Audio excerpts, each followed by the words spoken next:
Hello, everyone, and welcome to another episode of Wytpod. My name is Harshit, and I'm the Director of Business Analysis at Wytlabs.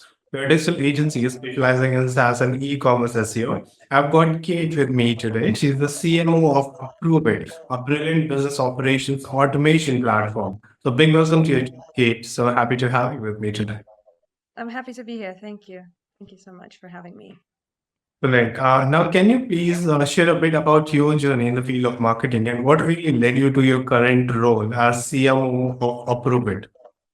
Well, I started out in the world as an engineer, actually, in a Yeah. completely different field. Yeah, I was working in transport engineering, and once I've exhausted all my nervous cells in that career, I felt like there was need in a shift, and I started copywriting as a freelancer. It was very fruitful for me since I am quite versed in languages. So it's just a natural talent of mine, and I was leveraging it to the max. And then one of the customers that I was working for as a freelancer offered me a full-time marketing role, which I gladly accepted. And that's how my journey started in marketing.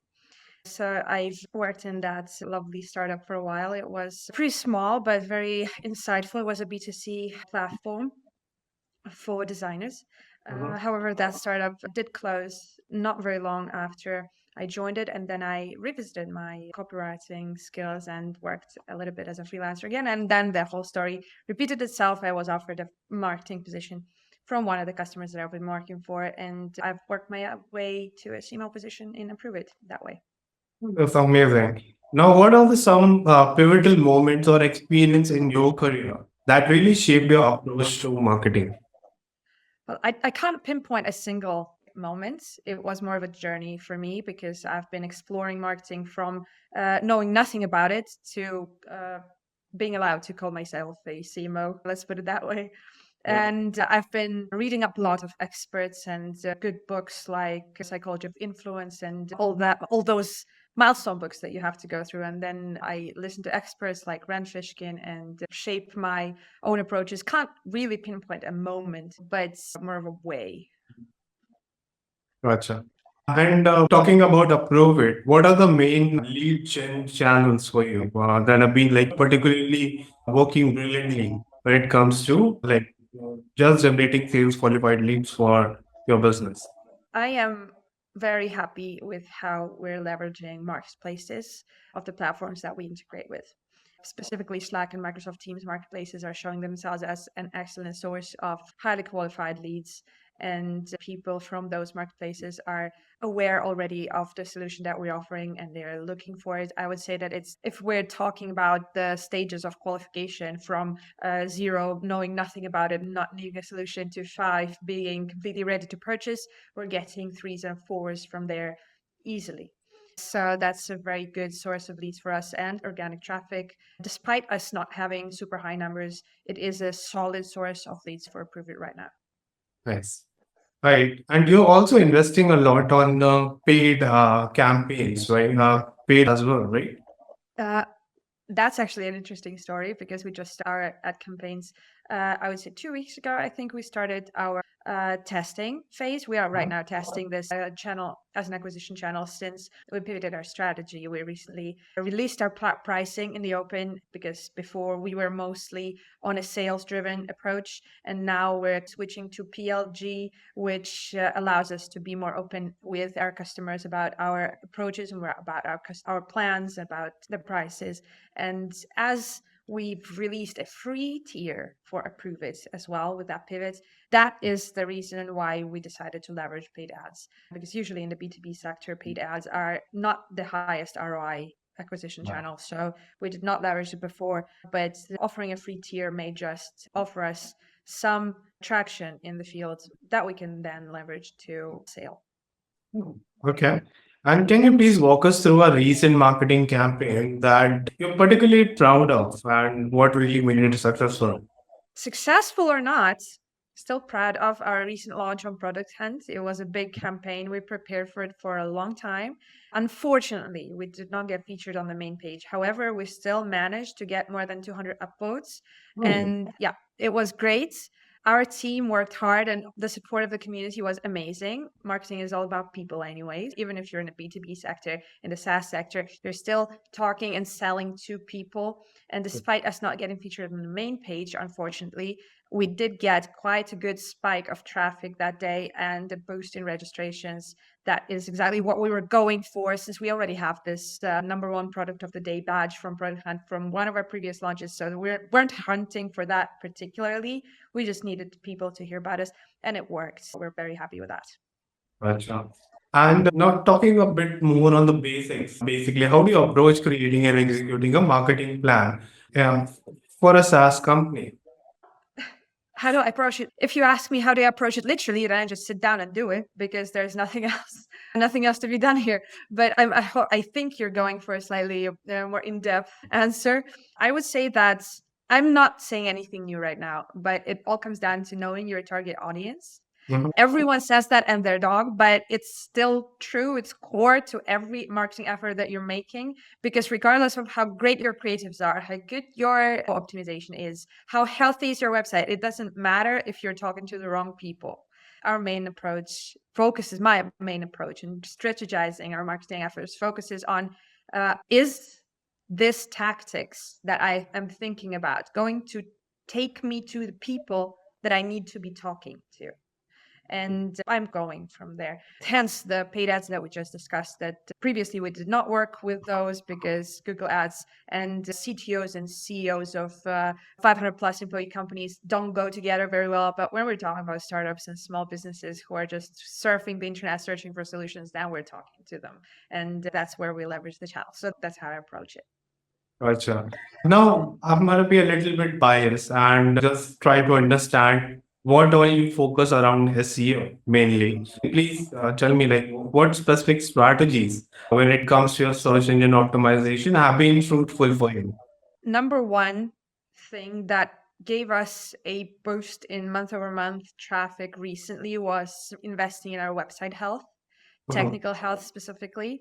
It was always on the higher side, like 70 plus, but now we have achieved a 90% website health mark. That is pretty impressive if you ask me, but I am biased, though it does give us a very good ramp in the traffic acquisition. Also, we tried and it worked acquiring a backlink from Google itself by creating an extension for Google Chrome, a Approveit extension for Google Chrome. And that gives us a backlink from Google Marketplace, which is Google itself, which reinforces the domain rating and also creates more trust of Google to your domain. So that worked out as well. Correct. Any specific SEO challenges that you have faced and how did you overcome them? We are facing challenges, obviously, and one of them is our product is quite niche and it speaks to a very specific audience. Keyword volumes, search volumes are not very high, and the competition is very high because products that optimize business operations like Approveit do exist in the market and have existed in the market decades before we entered this competitive field. We do face the challenge of gigantic companies dominating this search, but we're getting there slowly. We're pinpointing the words that are still unoccupied, so to speak, and can create content around it to make it useful and fruitful for us as well. That's brilliant. I think, yeah, that's the way to go. You figure out the good variations, you figure out low competition keywords, and yeah, make most of it. And if That, they are transactional in nature, that's just cherry on top. So, yeah. yeah, definitely, definitely. I would say that this is a good way to start for any business, just to go for the content that is a low-hanging fruit, so to speak, that is there and available. But year to year, those keywords are more scarce. Starting the SEO efforts, you're already one day too late if you haven't yet, but second best day is today. Yeah, I agree. All right. What specific tools or methods do you use to basically keep good track of your performance, and what KPIs do you prioritize? We're leveraging SEMrush as our main source of data, and Google Search Console as our main source of organic insights, because sometimes SEMrush does not pick up on a lot of the insights that you can find in the Search Console. So I wouldn't rely on that solely. Just leveraging both tools gives us the broadest picture. And of course, we are using Google Analytics, but I do not rely on it as a good source of information. It's more of a trend observation from our side than a reliable data source, because it cuts a lot of data and it misrepresents some of it. So unfortunately, I know that a lot of marketers are not happy with the performance of Google Analytics updates. So I'm among them, and we're just using it as a source of information to make my team see the trends. That's all. But my main tool is the SEMrush for keyword research and backlink optimization and all these lovely things. All right. Any other analytics do you prefer tracking down the performance of your website and the usability on the site?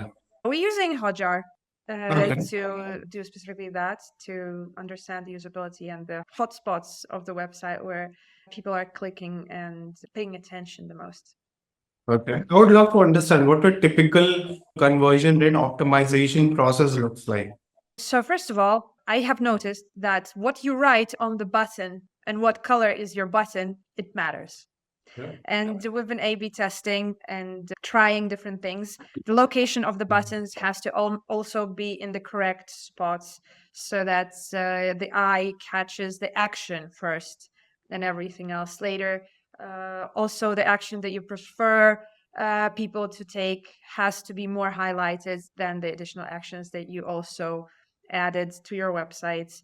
Adding CTAs should be consistent, and we've been also exploring and the A/B testing how the text on the buttons should be. Should be the same all over the page, or should it vary? It should be the same, in our humble opinion, because it just confuses people. They think that if you write different text on two buttons that do the same thing, they get confused and they are thinking that there are two different actions that you expect them to perform, which is not true. That is the conversion optimization thing. Also, the word free is always a good driver of conversions if you're going for registrations or free trial or free version.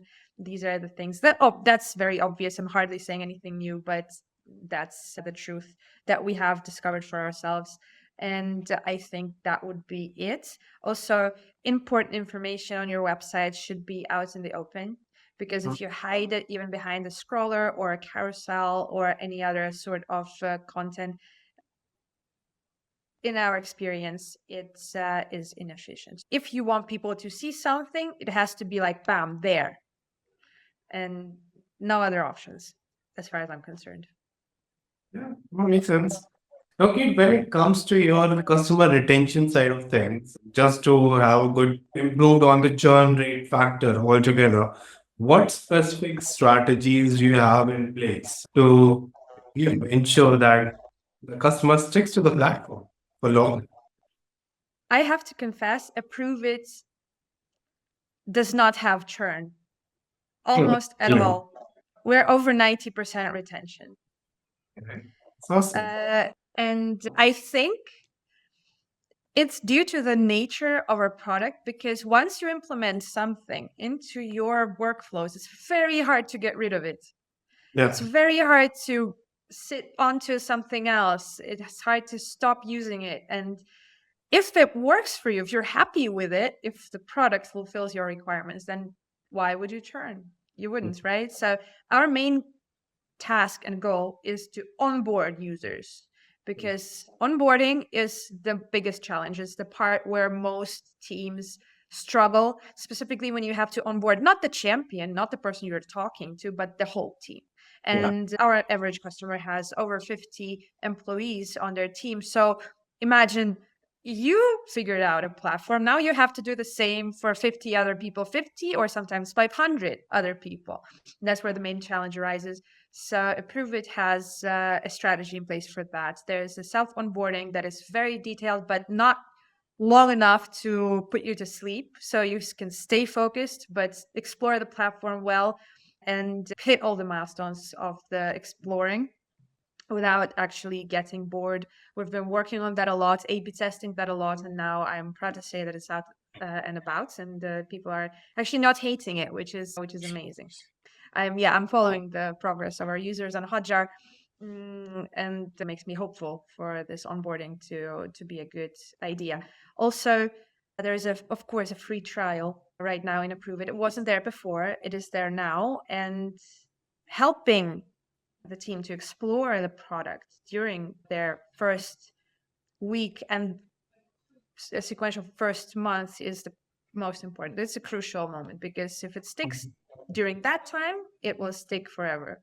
And we have a team of amazing customer success managers who are extremely professional, very versed in the product, and they assist our users to help them adopt, Approveit, and it works very well. Personal touch works very well in there. Okay. Any specific reason why you did not go for just integrating an interactive demo on your site instead of offering a freemium version of the software?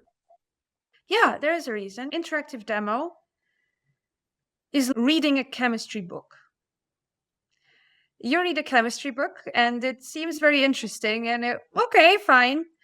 But free trial is you actually conducting a chemical experiment.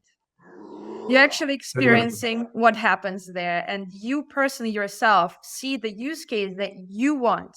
Because Approveit is a very versatile platform. We handle everything from project management to accounts, payable management, and all the stops in between. You can manage time offs, you can manage finances, budgeting, whatever you want. Because it's a constructor, you can put all the blocks, constructor blocks, in the order that you want.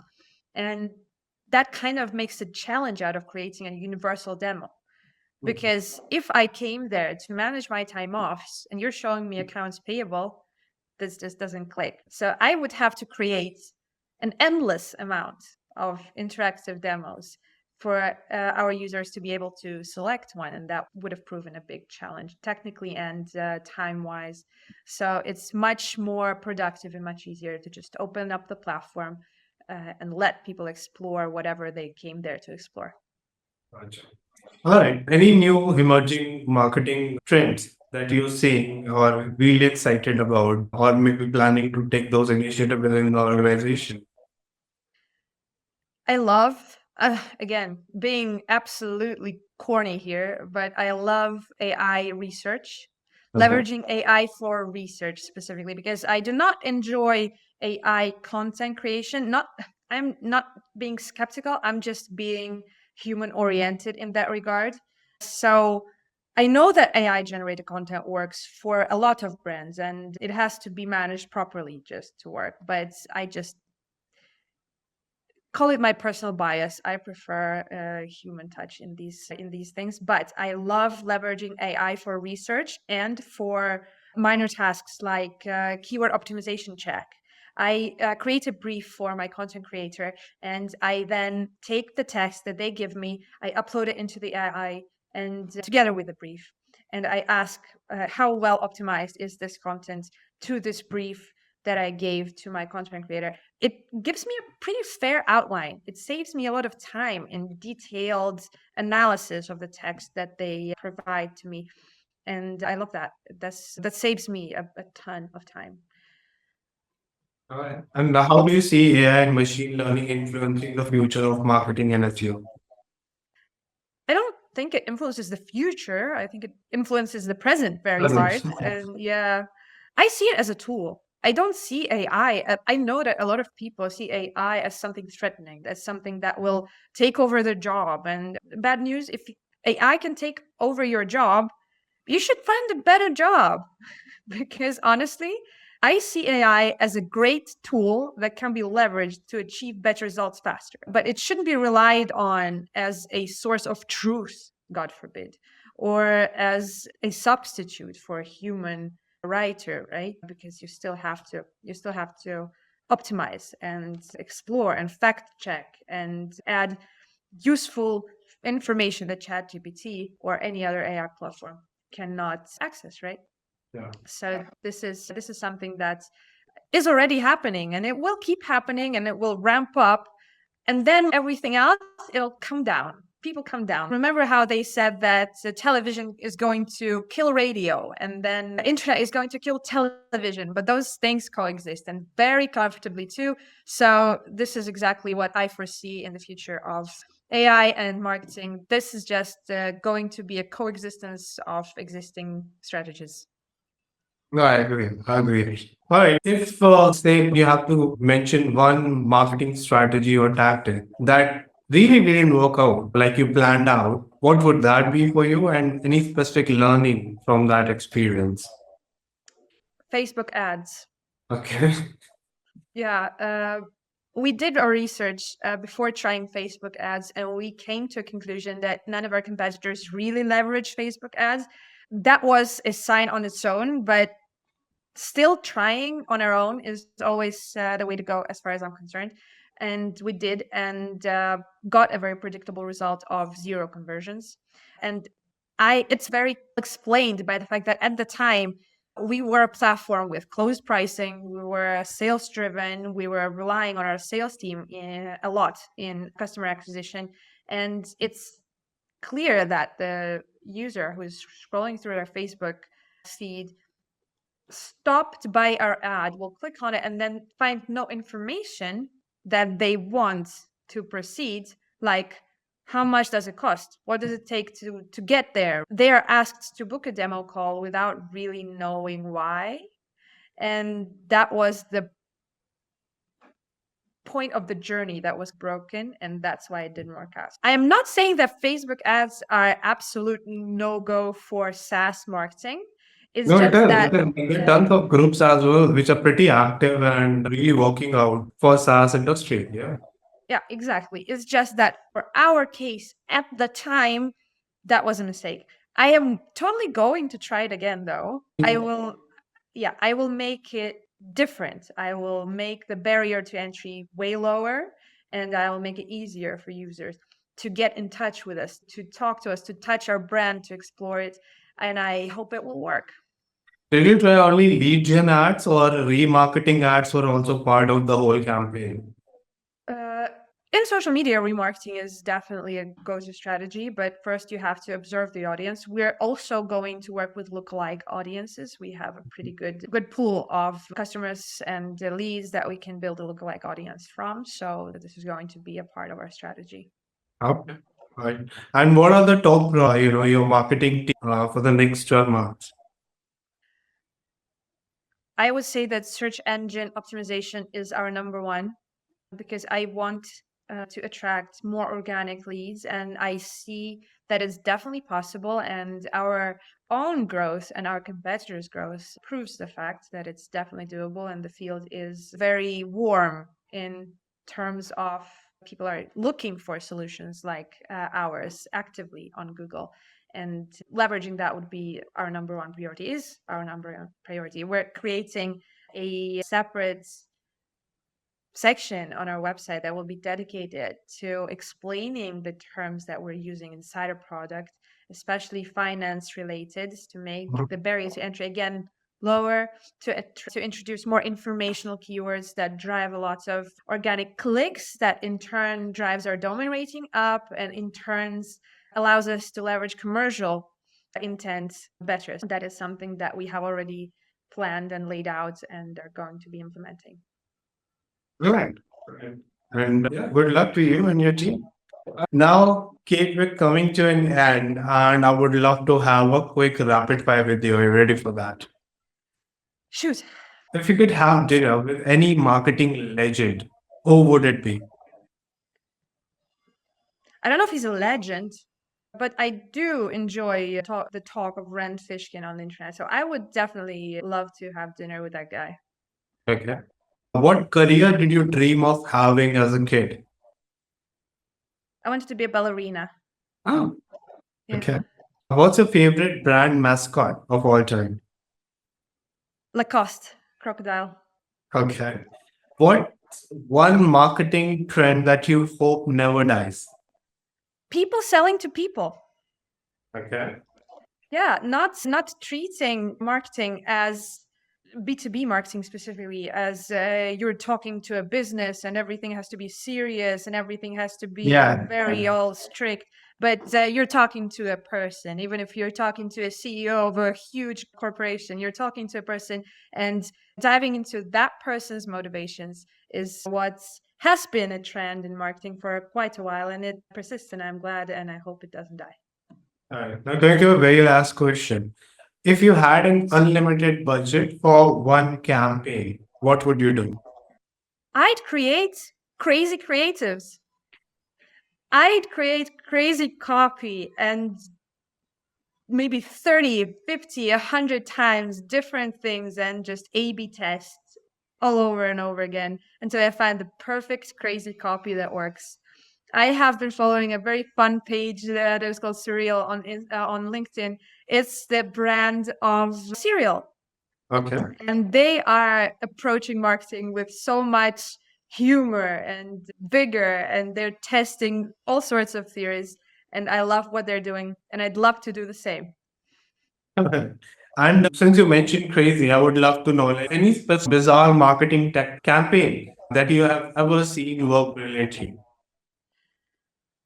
I have seen quite a bit. I think Japan would be my number one country in the rating of crazy advertisement, because sometimes it starts off something completely different from what they're actually going for. I don't have an example from the top of my head right now, but Japanese ads are definitely the ones to watch if you're going for creative inspiration. All right, Kate. Thank you so much. This was a fun conversation. I really appreciate your time here with me, sharing your brilliant insights. Thank you so much. Thank you so much for having me. It was a pleasure, and it was nice meeting you. I hope we can stay in touch.